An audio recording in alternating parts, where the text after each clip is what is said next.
అది చెప్తా 10 నిమిషాలు మరి వేడి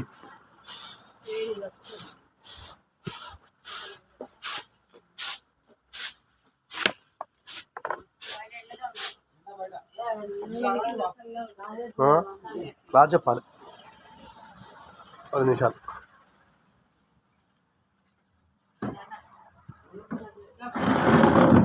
ఇది వస్తుందా ఇది పెట్టు పెడుతురా పెట్టు.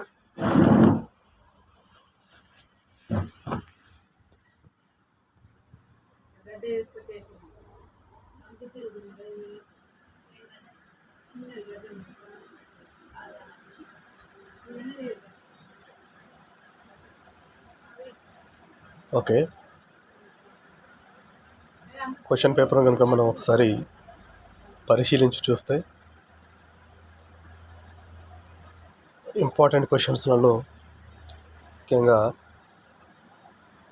మొట్టమొదటిగా మీరు ఎదుర్కోబోయేటువంటి క్వశ్చన్ ఏది అంటే సాంస్కృతిక పునరుజ్జీవనోద్యమం. దీన్నే రినైజాన్స్ అనేటువంటి పేరుతో పిలవడం జరుగుతుంది. ఈ క్వశ్చన్నే మరో తీరుగా అడిగేటువంటి అవకాశం ఉంది. ఏమిటంటే యూరప్లో సంభవించిన రినైజాన్స్ గురించి వివరింపు అనేటువంటి క్వశ్చన్ రావచ్చు. లేదా ఒక్కొక్కసారి యూరప్లో సంభవించినటువంటి పునరుజ్జీవనోద్యమం గురించి వివరించమనేటువంటి అది రావచ్చు. ఒక్కోసారి సాంస్కృతిక పునరుజ్జీవనోద్యమం గురించి వివరించమనవచ్చు. లేదా ఒకసారి డైరెక్ట్గా రినైజాన్స్ గురించి ఒక వ్యాసం రాయము అనేటువంటి క్వశ్చన్ రావచ్చు. ఈ క్వశ్చన్ అనేది మీరు ఫస్ట్గా ఎదుర్కోబోయేటువంటి క్వశ్చను. సో దీనికి ఐరోపాలో సంభవించినటువంటి రెనైజాన్స్ పునరుజ్జీవనోద్యమానికి సంబంధించినటువంటి వివిధ పరిస్థితులు, అలాగే సాంస్కృతిక కళలు, పునరుజ్జీవనోద్యమంలో ఉన్నటువంటి ముఖ్య అంశాలు, లలిత కళలు పరిణామము, అలాగే భాషా వికాసము, సాహిత్య అభివృద్ధి, అలాగే వాస్తు విధానము, నిర్మాణ రంగ విధానము. ఈ విధంగా లియోనార్డో డావిన్సీ, మైకలాంజిలో, రాఫెల్ ఇలాంటి వారి గురించి మీరు ఇక్కడ రాయాల్సి వస్తుంది. అలాగే భాషా వికాసము అంటే వివిధ దేశాలలో ఆయా భాషలలో కొనసాగుతున్నటువంటి అభివృద్ధి చెందినటువంటి భాషా వికాసము, అలాగే ఆయా భాషలలో అభివృద్ధి చెందినటువంటి గ్రంథ ఆవిష్కరణ విధానం కూడా మనము ఈ పునరుజ్జీవనోద్యమంలో భాగంగా రాయాల్సి ఉంటుంది. ఈ విధంగా ఈ పునరుజ్జీవనోద్యమం గురించి మీరు ఈజీగా రాయవచ్చు. అలాగే మరో క్వశ్చన్ ఏది అంటే ఐరోపాలో సంభవించినటువంటి భౌగోళిక అన్వేషణలకు దారితీసినటువంటి పరిస్థితులు ఏవి, వాటి ఫలితాలు ఏవి అనేటువంటి మరో క్వశ్చన్. వెరీ ఇంపార్టెంట్ క్వశ్చన్ ఇది. ఐరోపాలో భౌగోళిక అన్వేషణలు ఎందుకు వస్తూ ఉన్నాయి అంటే 1453 సంవత్సరంలో క్రీస్తు క్రిస్టియన్ల ఆధిపత్యంలో ఉన్నటువంటి కాన్స్టాంటైన్ నేతృత్వంలో ఉన్నటువంటి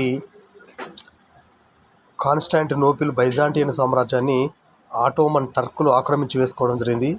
సో దానితో అక్కడి నుంచి యూరోపియన్లను కిందికి అంటే ఆఫ్రికా, ఆసియా దేశాలకు జరిగేటువంటి వ్యాపారాన్ని నిషేధించడం జరిగింది అక్కడ.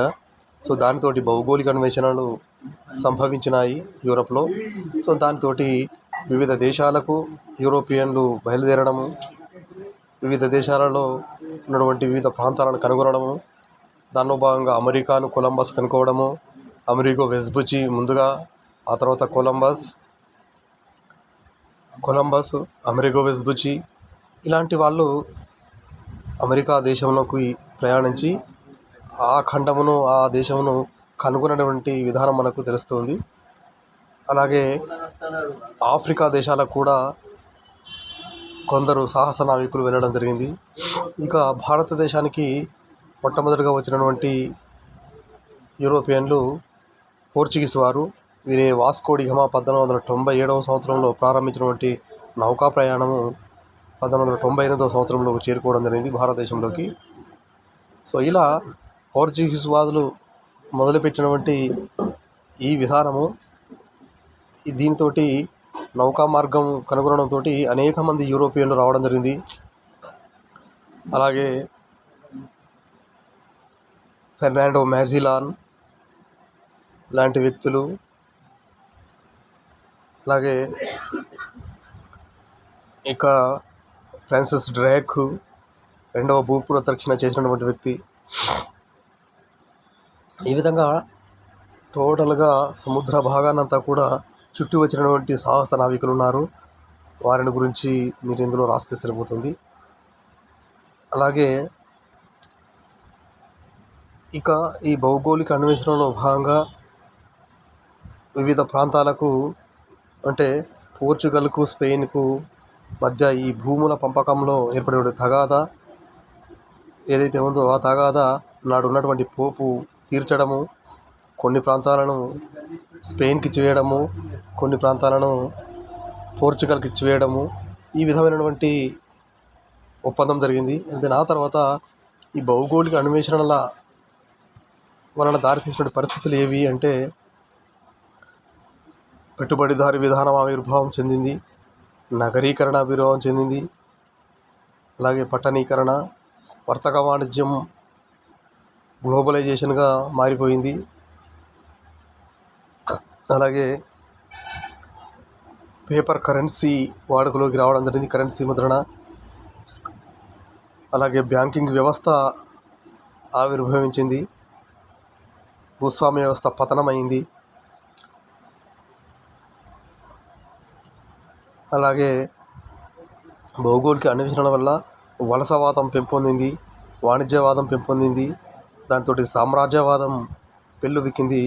దానిలో భాగంగా యుద్ధాలు కూడా అనేకం సంభవించడం జరిగినాయి.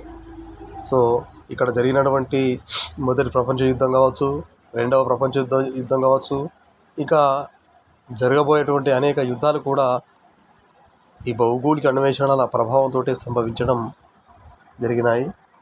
ఇది భౌగోళిక అన్వేషణల వల్ల ఎదురైనటువంటి ఫలితాలు. ఆ తర్వాత ఐరోపాలో మత సంస్కరణ ఉద్యమానికి దారితీసినటువంటి పరిస్థితులను యూరోపు అంటున్నాడు. ఇది కూడా very very important aspect. Martin Luther నేతృత్వంలో క్రిస్టియన్ మతంలో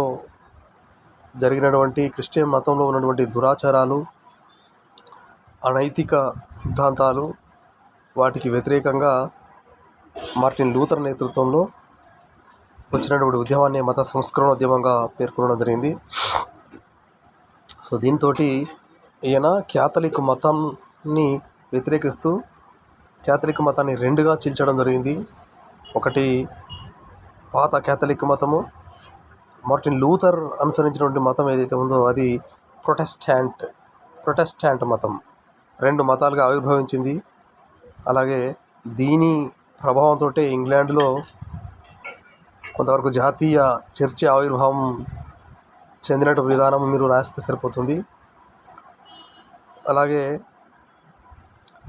మార్టిన్ లూథర్ నేతృత్వంలో వచ్చినటువంటి ఈ మత సంస్కరణ ఏదైతే ఉందో అది మత సంస్కరణ పూర్తి స్థాయిలో సాధించలేకపోయినప్పటికీ కూడా చర్చి విభజనను మాత్రం అది సాధించగలిగింది.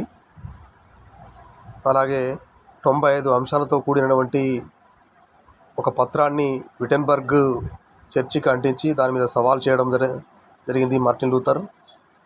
సో ఆ తదనంతరం ప్రతిమత సంస్కరణ ఉద్యమం ఒకటి సంభవించింది మార్టిన్ లూథర్ నేతృత్వంలో వచ్చినటువంటి మతానికి వ్యతిరేకంగా. ఇది ఇగ్నేషియస్ లయోలా నేతృత్వంలో యేసు సైనికుల బృందం జెస్యూట్ సమాజాన్ని ఏర్పాటు చేసి వాళ్ళు కూడా క్రిస్టియన్ మతాన్ని దురాచారాల నుంచి ఖండిస్తూ, దురాచారాలను తీసివేస్తూ ఒక స్వచ్ఛమైనటువంటి క్రిస్టియన్ మతంగా మార్చడానికి ప్రయత్నం చేసినటువంటి ఉద్యమానికే ప్రతిమత సంస్కరణ ఉద్యమం. దాన్ని మనం కౌంటర్ రిఫార్మేషన్ మూమెంట్గా పేర్కొనడం జరుగుతూ ఉంది. అది ఇక్కడ సపరేట్గా అడిగినాడు. ఒక్కొక్కసారి మత సంస్కరణోద్యమము, ప్రతి మత సంస్కరణోద్యమం అనేటువంటి క్వశ్చన్ రెండు ఒక దగ్గరనే అడిగేటువంటి అవకాశం ఉంటుంది. లేదా ఇక్కడ సపరేట్గా అడిగినాడు. వెరైటీ మేబీ ఎట్లా అడిగినా కూడా ఆన్సర్ ఒకటే. ఐరోపాలో జాతీయ రాజ్యాల ఆవిర్భావం గురించి రాయమంటున్నాడు. జాతీయ రాజ్యాల ఆవిర్భావానికి దారితీసినటువంటి పరిస్థితులను అంటున్నాడు. జాతీయ రాజ్యాల ఆవిర్భావానికి గల కారణాలలో పైన అన్నీ వస్తాయి. రెనెసాన్స్ వస్తుంది, భౌగోళిక అన్వేషణలు వస్తాయి, మత సంస్కరణోద్యమం వస్తుంది, అలాగే భూస్వామ్య వ్యవస్థ పతనం వస్తుంది, తుపాకీ మందు కనుగొనడం వస్తుంది, రాచరికం బలోపేతం కావడం వస్తుంది, వాణిజ్యీకరణ, నగరీకరణ ఇవన్నీ కూడా జాతీయ రాజ్యాల అవతరణకు వస్తాయి. శతవర్ష యుద్ధం వస్తుంది, ఇంగ్లాండు ఫ్రాన్స్ల మధ్య జరిగినటువంటి యుద్ధము. అలాగే వార్ ఆఫ్ రోజెస్ వస్తుంది, గులాబీల యుద్ధము, రోజా పుష్పముల యుద్ధము.